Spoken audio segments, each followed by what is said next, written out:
오늘 우리에게 주시는 하나님의 말씀은 고린도후서 13장 8절부터 13절까지 말씀입니다. 우리는 진리를 거슬러 아무것도 할 수 없고 오직 진리를 위할 뿐이니 우리가 약할 때 너희가 강한 것을 기뻐하고 또 이것을 위하여 구하니 곧 너희가 온전하게 되는 것이라.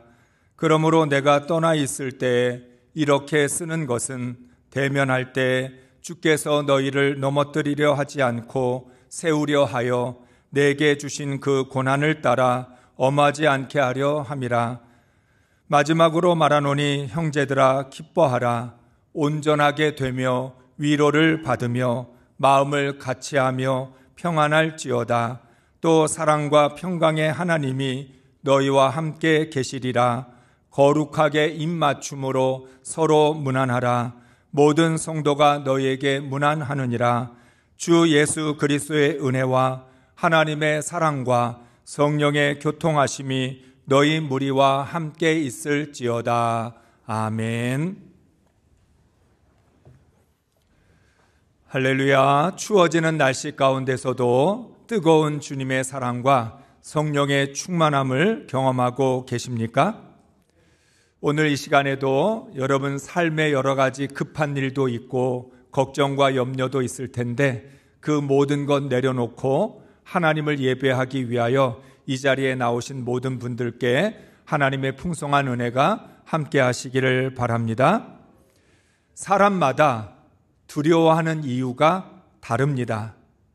삶의 목적과 가치에 따라서 두려움의 대상도 달라집니다. 부모가 자녀들을 항상 염려하는 이유는 가장 소중한 존재이기 때문입니다. 부모에게 자녀는 언제나 1순위입니다. 그래서 자녀에게 무슨 일이 생길까 봐 두려워합니다. 자녀가 자신의 삶에 가장 소중하기 때문에 자녀에게 어떤 일이 생기면 어떻게 할까 그렇게 염려하는 것이죠.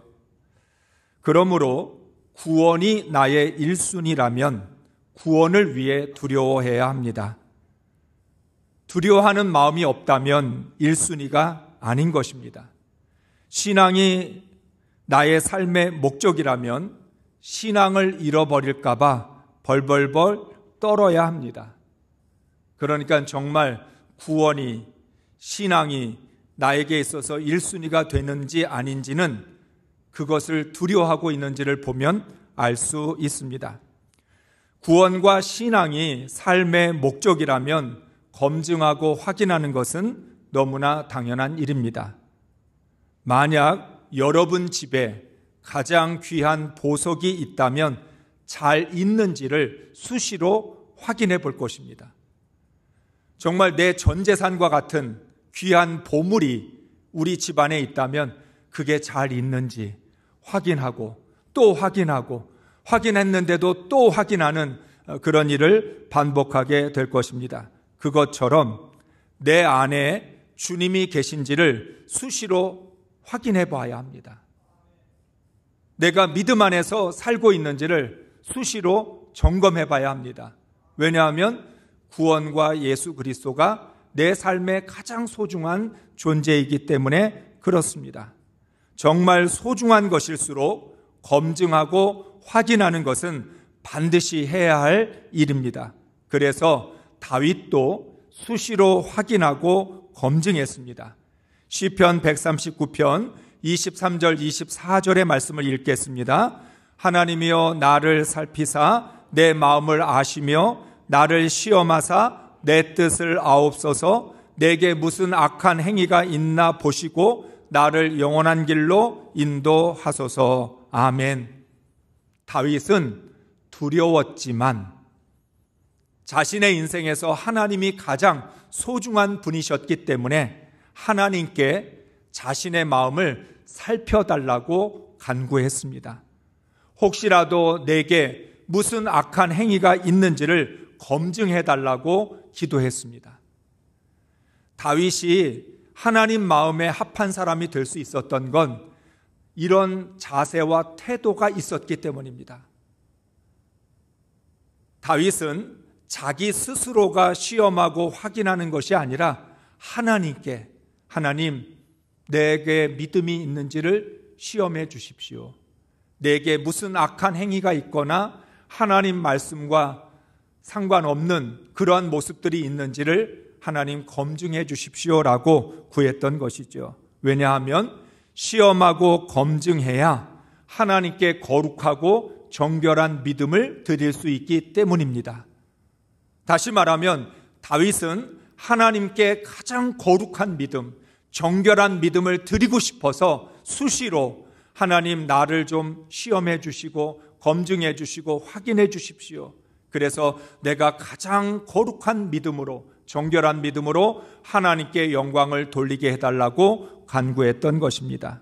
바울은 우리가 우리의 믿음을 스스로 시험하고 검증해야 될 이유를 8절에서 말씀합니다. 8절 말씀을 읽습니다. 우리는 진리를 거슬러 아무것도 할 수 없고 오직 진리를 위할 뿐이니. 아멘. 그리스도인은 복음을 거슬러서 아무것도 할 수 없는 존재입니다. 구원은 나에게서 온 것이 아니라 예수 그리스도로부터 왔습니다. 따라서 내 안에 주님이 계시기 때문에 우리는 진리를 거슬러서는 아무것도 할 수 없습니다. 오직 진리를 위하여만 살아가는 존재입니다. 그러나 진리를 거슬러서 아무것도 할 수 없고 오직 진리를 위해서 살아가야 할 그리스도인들이 진리를 거스르고 있다는 것입니다. 마치 연어가 강을 거슬러 올라가는 것처럼 복음을 거슬러 구원의 역행을 합니다. 하나님께 도전이라도 하는 것처럼 진리가 아닌 자신의 욕심을 쫓아갑니다. 하나님의 말씀을 따르기보다 세상의 가치를 따라가려고 합니다. 그로 인해서 주님께서 주시는 은혜와 평강을 잃어버리고 방황합니다.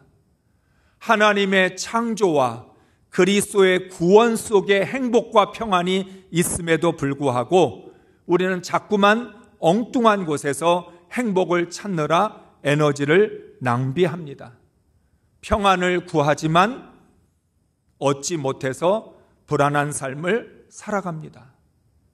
그 이유가 무엇이냐? 진리를 거스를 수 없는 존재가 진리를 거스르고 있기 때문에, 오직 진리를 위하여 살아가야 되는 사람들이 진리가 아닌 다른 것을 위해서 살아가고 있기 때문에 행복도 없고 평안도 없는 그런 인생을 살아가고 있다는 것입니다. 그러므로 그리스도인이 할 수 있는 최선은 진리를 거스르지 않고 진리에 순종하는 것입니다. 사랑하는 성도 여러분, 이제 고린도서 말씀이 마지막에 이르렀습니다. 고린도 전서부터 시작해서 고린도 후서까지 왔는데 오늘 13장 마지막 부분입니다. 바울은 고린도 후서 마지막 13장에서도 변함없이 십자가의 그리스도를 증거합니다. 13장 4절과 9절에서 약함의 역설을 고백하고 있습니다. 4절 9절을 함께 읽겠습니다. 그리스도께서 약하심으로 십자가에 못 박히셨으나 하나님의 능력으로 살아계시니 우리도 그 안에서 약하나 너희에게 대하여 하나님의 능력으로 그와 함께 살리라. 우리가 약할 때 너희가 강한 것을 기뻐하고 또 이것을 위하여 구하니 곧 너희가 온전하게 되는 것이라. 아멘.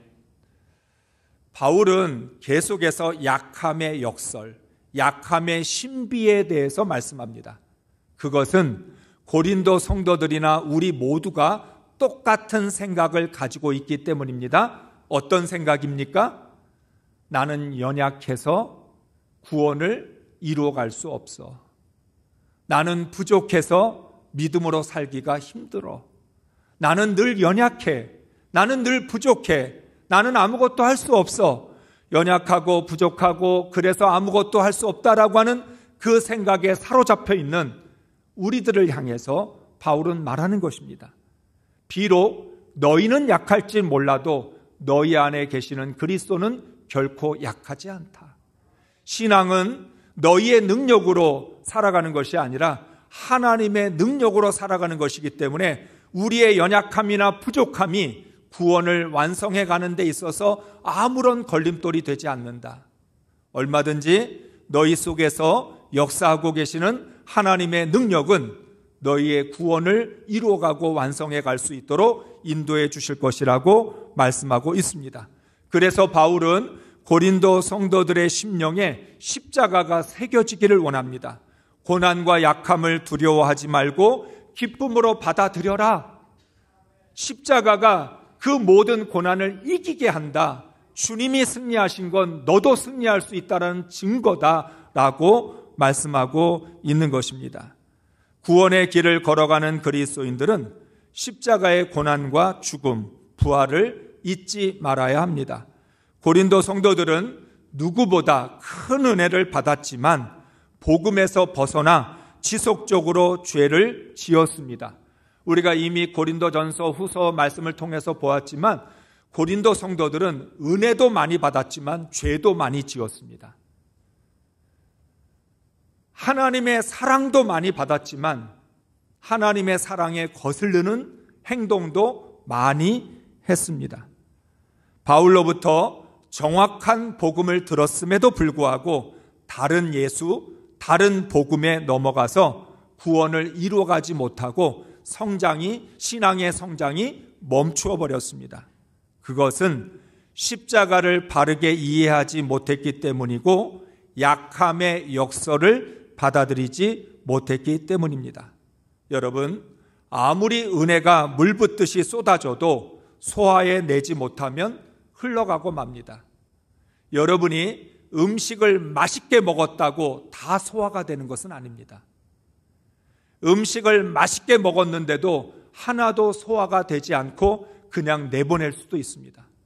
하나님이 우리에게 물 붓듯이 은혜를 부어주시지만, 하나님이 우리에게 말씀을 통해서 많이 깨달음을 주시지만 우리가 그것을 소화해내지 못하면 그냥 지나가 버리는 말씀이 된다는 거죠. 한마디로 말하면 하나님의 은혜는 무한리필이지만 그 은혜를 얼만큼 받아들여 소화해내느냐는 것은 우리의 신앙의 자세에 달려 있습니다. 하나님은 우리에게 말씀합니다. 언제든지 너에게 은혜를 주겠다. 염려하지 마라. 은혜는 부족하지 않다. 은혜는 넘쳐난다. 계속해서 은혜는 공급될 것이다. 그러나 너희가 과연 그 은혜를 얼마나 소화해내고 그 은혜를 통해서 얼마나 뿌리를 깊이 내리고 자라고 열매를 맺느냐는 것은 전적으로 너의 신앙의 태도에 달려 있다고 말씀하고 있는 것입니다. 바울은 이제 마지막으로 4가지 권면, 다르게 표현하면 4가지 명령을 고린도 성도들에게 합니다. 11절 말씀 세 번역으로 읽겠습니다.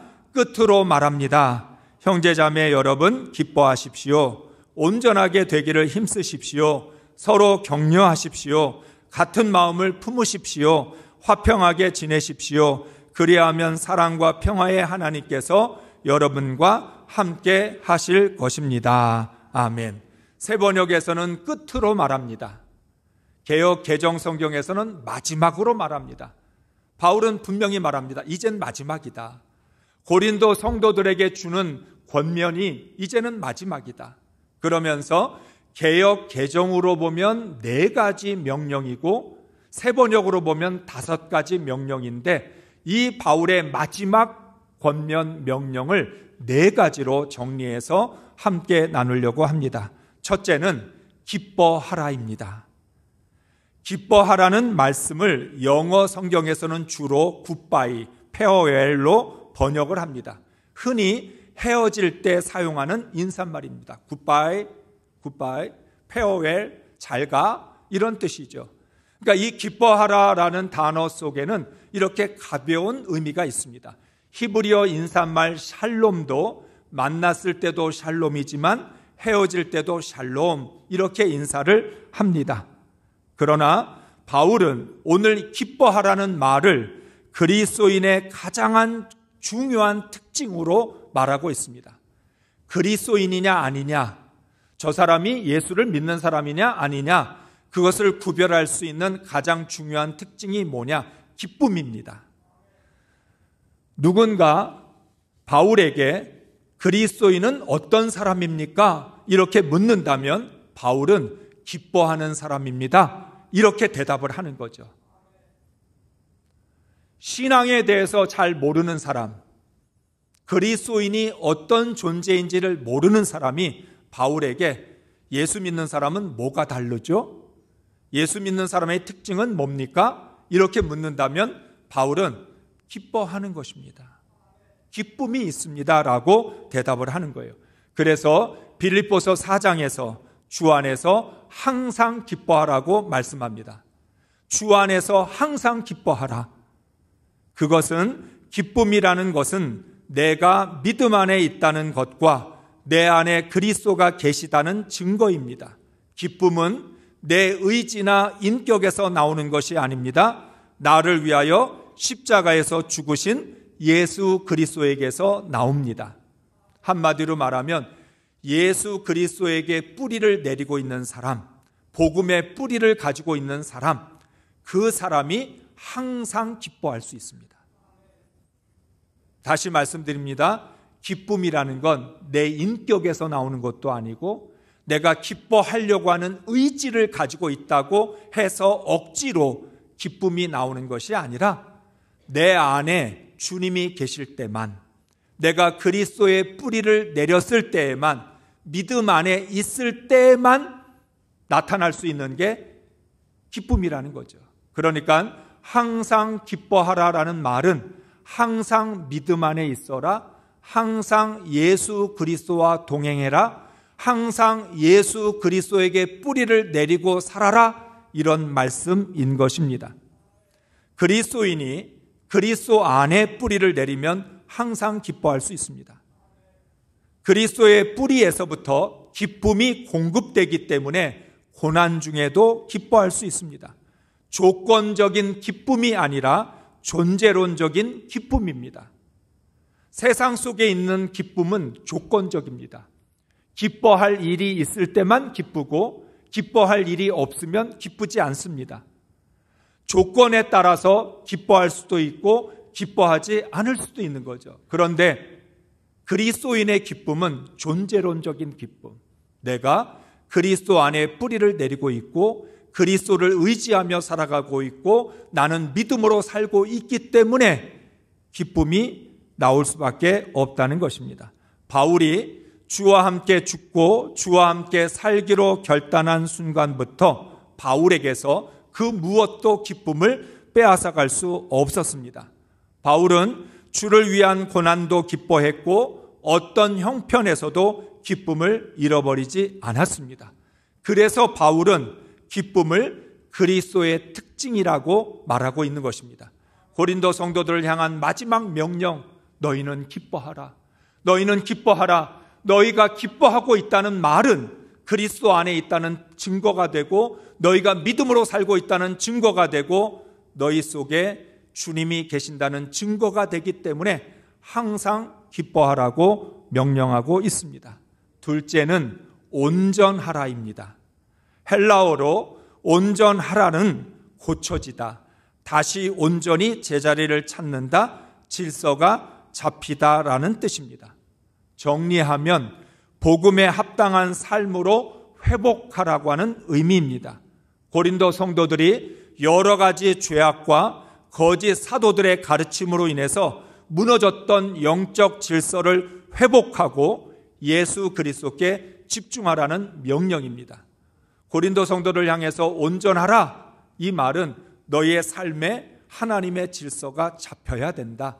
영적 질서가 세워져야만 온전할 수 있다. 그러니까 온전하다라는 증거, 그것은 무엇을 뜻하는 거냐면 내 삶이 예수 그리스도 안에서 질서가 잡혀 있다. 삶의 우선순위와 삶의 목적과 방향이 일치하고 있다는 증거라는 것입니다. 특세에서 나누었던 말씀처럼 하나님은 우리를 거룩하고 흠이 없고 책망할 것이 없는 그리스도 안에서 완전한 사람으로 세우기 위하여 구원하셨습니다. 구원의 목적을 이루려면 채우고 잘하고 견뎌야 합니다. 예수 그리스도를 중심으로 내 삶의 질서가 잡혀야 온전해집니다. 기쁨이 그리스도의 뿌리를 가졌다는 특징이라면 온전은 그리스도 안에서 지속적으로 성숙하고 있다는 증거입니다. 내가 주님 안에 있다, 그것이 기쁨으로 표현이 되어진다면 내 믿음이 계속 자라고 있고 성숙해지고 있다라는 말은 온전으로 표현되어지는 거죠. 성숙해질수록 영적 질서가 더 잘 잡혀집니다. 그러면 점점 더 성숙해지고 온전해지면 질서가 무너질 이유가 없지요. 어떤 상황에서도 기뻐하고 어떤 상황에서도 삶의 질서가 무너지지 않는 그런 중심을 가진 그리스도인이 될 수 있는 것입니다. 바울은 고린도 성도들이 온전하게 될 때까지 능력으로 역사하시는 이의 역사를 따라 힘을 다하여 수고했습니다. 그렇기 때문에 고린도 성도들은 한눈을 팔 여유가 없었습니다. 고린도 성도들뿐만 아니라 우리들도 다른 것에 신경 쓸 겨를이 없고 오직 온전을 향하여 날마다 달려가야 될 줄로 믿습니다. 셋째는 위로하라, 격려하라입니다. 위로하라는 말 속에 격려하라는 뜻도 있기 때문에 위로하라, 격려하라. 그리스도인들은 그리스도의 고난을 우리의 육체에 채워가야 하는 사람입니다. 그리스도의 남은 고난을 내 삶으로 채워가겠다, 이렇게 다짐을 했습니다. 그런데 어느 누구도 고난을 좋아하지는 않습니다. 만약 십자가의 사랑이 없었다면 우리는 십자가를 지기 싫었을 것입니다. 어떻게 보면 십자가의 사랑 때문에 어쩔 수 없이 고난을 기뻐하고 있는지도 모릅니다.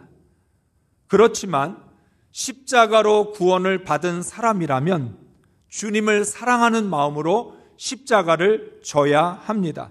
그렇기 때문에 십자가를 지고 주님을 따라가는 성도들에게는 전쟁에 참여한 전우처럼 동역자 의식이 있어야 합니다. 여러분, 우리는 함께 그냥 평탄한 길을 걸어가는 사람들이 아닙니다. 우리는 어쩌면 광야와 같은 가시밭길을 선택한 사람이고 좁은 길을 선택한 사람입니다. 그래서 서로에게 동료애가 있어야 되고 전우처럼 우리는 같이 죽고 같이 산다라고 하는 그런 의식이 있어야 합니다. 그렇기 때문에 서로를 위로하고 격려해야 합니다. 사랑하는 성도 여러분, 나를 위해서 기도해 주는 성도들을 존중해야 합니다. 여러분, 정말 우리와 같이 예배를 드리고 우리와 같이 봉사하고 섬기고 헌신하는 사람들 얼마나 소중한 사람들인지 모릅니다. 그렇기 때문에 할 수만 있다면 기회가 있을 때마다 서로를 위로하고 격려하고 칭찬하고 서로에게 용기를 북돋아 주어야 될 줄로 믿습니다. 올림픽에서 가장 감동적인 장면은 금메달을 따는 장면이 아닙니다. 이미 승부가 결정이 났음에도 불구하고 끝까지 최선을 다하는 선수에게 보내는 격려와 응원입니다. 여러분, 금메달을 땄으니까 그 금메달을 딴 게 가장 감동적이다? 그것보다는 마지막까지 최선을 다하는 선수에게 선수도 격려를 보내고 그것을 지켜보는 관중들도 응원을 보냅니다. 왜 그렇게 선수들이 직접 최선을 다하는 그 선수에게 격려를 보낼까요? 서로 치열한 승부를 겨룬 운동선수들에게는 경쟁의식보다 동료의식이 아주 강합니다.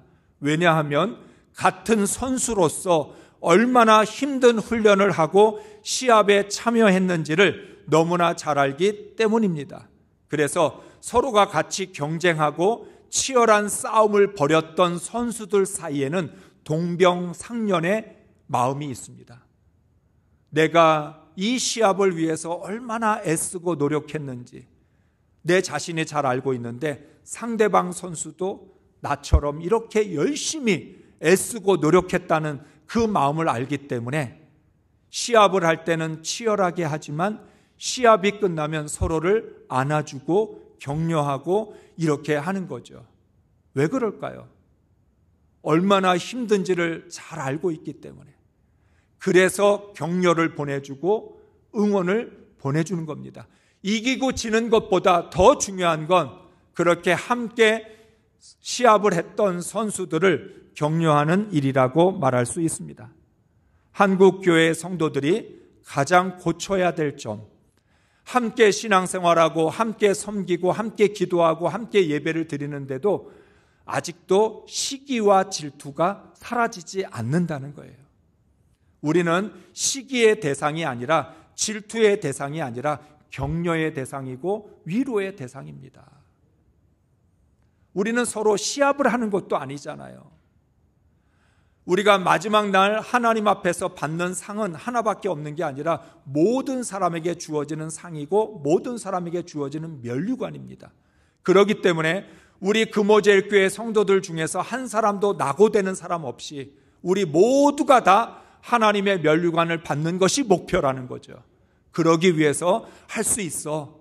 열심히 해보자. 우리 같이 기도하자. 고난을 이겨내보자. 문제가 있지만 문제에 지지 말자. 이렇게 서로를 위로하고 격려하고 응원을 보낼 때 우리는 모두 하나님 나라의 축복을 받게 될 줄로 믿습니다. 한 신앙의 공동체 안에서 하나님의 나라를 위하여 함께 좁은 길을 걸어가는 동료들을 위로하고 격려할 줄 알아야 합니다. 그것이 진정한 그리스도인의 모습입니다.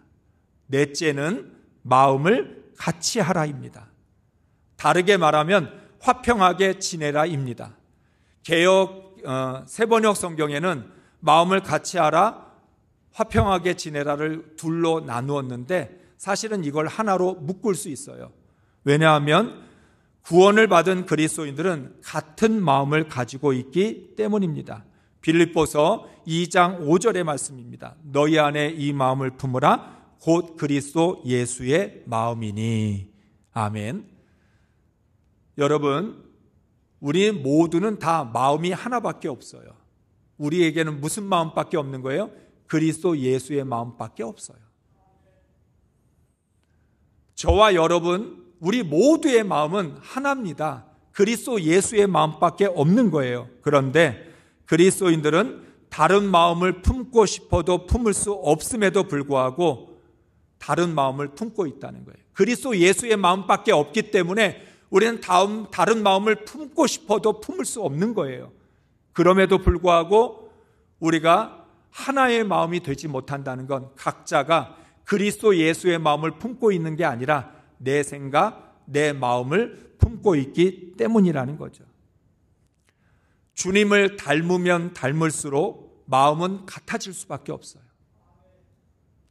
다시 말하면 우리 모두가 다 각자의 마음을 가지고 있다는 건 주님을 닮지 않았다는 뜻이에요. 우리 모두가 다 생각이 다르다는 건 뿌리가 하나가 아니라는 뜻이에요. 그리스도 안에 뿌리를 내리고 그리스도 예수의 마음을 가졌다면 우리는 다른 마음을 품고 싶어도 품을 수가 없는 것입니다. 같은 마음을 품으면 화평하기가 쉬워집니다. 우리가 화평하지 못하는 것은 같은 마음이 아니기 때문입니다. 같은 마음이 아니라는 것은 아직도 내 자존심과 내 주장이 살아있다는 뜻입니다. 바울은 고린도 성도들의 분열에 대해서 마음을 같이 하고 화평하게 지내라고 명령을 합니다. 너희들은 마음이 하나다. 뿌리가 하나다. 목적도 하나다. 그러면 목적도 하나고 뿌리도 하나고 마음도 하나인데 너희가 분열하고 갈등할 이유가 뭐가 있느냐? 마음이 하나라면 서로가 화평하게 지내지 못할 이유가 뭐가 있느냐? 마음이 여러 개 있기 때문에 화평할 수가 없는 것이겠죠. 그렇기 때문에 하나가 된다라고 하는 말은 억지로 하나가 되자는 것이 아니라 신앙의 목적이 같고 뿌리가 같고 마음이 같기 때문에 자연스럽게 우리는 하나일 수밖에 없는 것이고 그래서 하나가 된 사람들 사이에 평화가 있을 수밖에 없다는 것입니다. 그렇게 하면 사랑과 평강의 하나님께서 우리와 함께 하실 것입니다. 사랑하는 성도 여러분, 바울은 오늘 마지막으로 고린도 성도들에게 4가지 명령을 하고 있습니다. 기뻐하라, 온전하라, 위로하라, 마음을 같이 하라. 그러면 그곳에는 언제나 하나님의 사랑과 평안이 함께할 수 있다고 말씀합니다. 여러분, 4가지니까 어렵다라고 생각하면 더 간단하게, 아주 간단하게 요약을 해봅시다. 그것은 바로 오늘 제목이죠. 기뻐하라, 온전하라. 이 2가지만 기억하면 고린도서의 말씀을 여러분이 다 정리한 셈입니다. 기쁨과 온전이라는 것은 내가 믿음으로 사는 그리스도인이라는 것과 예수께서 내 안에 계신다는 분명한 증거이기 때문에 그렇습니다. 바울은 평생 기뻐하고 온전한 삶을 살아가야 하는 그리스도인들을 위하여 복을 빌어주고 있습니다. 13절 마지막 말씀이죠. 같이 읽습니다. 주 예수 그리스도의 은혜와 하나님의 사랑과 성령의 교통하심이 너희 무리와 함께 있을지어다. 아멘. 지금 여러분이 축도하신 거예요. 이제 축도했으니까 집에 가시면 돼요. 이 말씀이 오늘날 축도의 그 내용입니다. 예배의 마지막을 축도하는 이유가 무엇입니까? 이 세상에서 그리스도인으로 살아가야 되는 사람들, 기뻐하고 온전한 삶을 살아가기 위해서 하나님이 우리에게 복을 빌어주시는데 성부, 성자, 성령, 삼위일체 하나님께서 우리의 앞길에 함께해 주시고 우리의 삶에 복을 주실 것이라는 약속인 거죠. 오늘 바울은 서로 인사를 하라고 할 때 뭐라고 표현하냐면 거룩한 입맞춤으로 문안하라. 여러분, 그리스도인들은 입맞춤을 할 때, 입맞춤은 그 당시의 인사입니다. 그 입맞춤도 어떤 입맞춤이어야 된다고요? 거룩한 입맞춤. 중요합니다. 인간적인 사랑 때문에 입맞춤하는 게 아니라, 내가 좋아하는 사람이기 때문에 문안 인사하는 게 아니라, 내가 좋아하든 싫어하든 거룩한 믿음으로, 거룩한 주님의 마음을 품고 서로에게 입맞춤으로 문안하라. 그리스도인의 인사 속에도 거룩함이 들어있어야 합니다. 내가 주님과 교통하고 있고 내가 주님과 동행하는 삶을 살아가고 있다는 것, 그 말이 안녕하세요라는 인사말 속에도 거룩함이 들어있어야 된다는 것이죠. 오늘 바울은 성부, 성자, 성령, 삼위일체 하나님께서 구원의 길을 걸어가는 모든 그리스도인들에게 은혜와 복을 주실 것이라는 것을 약속하고 있습니다. 끝까지 하나님이 동행하실 것이다. 그러니까 우리가 걸어가는 이 믿음의 길, 구원의 길은 혼자 걸어가는 길이 아니라 적어도 성부 하나님, 성자 하나님, 성령 하나님, 이 분이 나와 동행하셔서 끝까지 나를 지켜주실 것이라고 말씀하고 있는 것입니다. 삼위일체 하나님께서 주시는 은혜와 복으로 승리하는 그리스도인들이 될 수 있기를 주의 이름으로 축복합니다.